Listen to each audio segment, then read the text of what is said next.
Hi friends, welcome to Indhu's Kitchen. இன்றைக்கி நம்மளோட கிச்சனில் முடி அதிகமாக கொட்டுறவங்களுக்கு முடி கொட்டுறது கம்ப்ளீட்டாக குறைகிறதுக்காக ஒரு சிம்பிளான சூப்பரான ஷாம்பூ வீட்டிலையே எப்படி ரெடி பண்ணுறதுன்னு பார்க்கலாம். இதை செய்கிறதுக்காக ஃபர்ஸ்ட் ஒரு மிக்ஸி ஜாரில் ஒரு மீடியம் சைஸ் கத்தாழை எடுத்து அதை நல்லா கழுவிட்டு சைடில் அந்த முள்ளாக இருக்கும் இல்லையா, அந்த பகுதியை மட்டும் கட் பண்ணி எடுத்துட்டு தோலோடவே இந்த மாதிரி சின்ன சின்ன பீசஸாக கட் பண்ணிவிட்டு சேர்த்துக்கலாம். இது கூட ஒரு 3 வேப்பலை எடுத்திருக்கேன். வேப்பலை நம்ம சேர்த்து அரைக்கும் போது நம்ம தலையில் பொடுகு தொல்லை எதுவும் இல்லாமல் இருக்கும். அதே மாதிரி நம்ம தலையில் வேறு எந்த மாதிரி இன்ஃபெக்ஷன்ஸும் வராமல் இருக்கிறதுக்கு ரொம்பவே ஹெல்ப் பண்ணும். இது கூட ஒரு 2 செம்பருத்தி பூ எடுத்துக்கிறேன். இந்த மாதிரி பிங்க் கலரும் எடுத்துக்கலாம், இல்லைனா நார்மலான ரெட் கலரும் எடுத்துக்கலாம். எது உங்ககிட்ட இருக்கோ அதை நீங்கள் எடுத்துக்கலாம். அதோட இதழ்களை மட்டும் நீங்கள் சேர்த்திங்கன்னா போதும். அந்த உள்ளே இருக்கிற அந்த காம்பு தேவை கிடையாது. பாருங்கள், இதே மாதிரி நான் 2 செம்பருத்தி பூவையும் பிச்சுட்டு சேர்த்துருக்கேன்.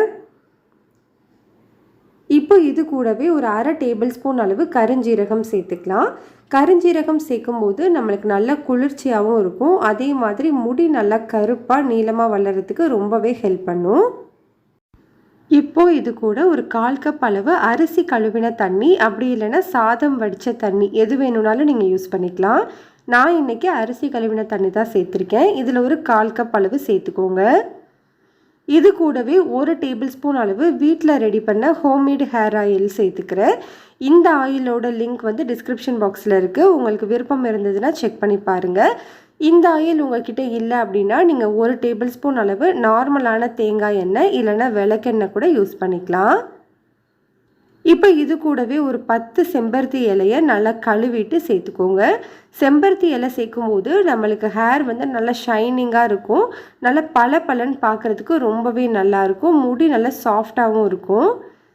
இப்போ இது எல்லாத்தையுமே நல்லா ஸ்மூத்தாக அரைச்சி எடுத்துக்கலாம். பாருங்கள், இந்த அளவுக்கு நல்லா ஸ்மூத்தாக அரைச்சி எடுத்தாச்சு. அவ்வளோதான், நம்மளுக்கு சூப்பரான ஷாம்பு வந்து ரெடி ஆகிடுச்சு.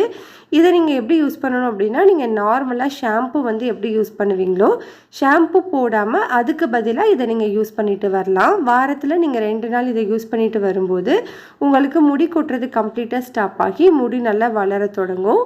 கண்டிப்பாக இதை நீங்கள் ட்ரை பண்ணி பாருங்கள். பிடிச்சிருந்ததுன்னா லைக் பண்ணுங்கள், ஷேர் பண்ணுங்கள்.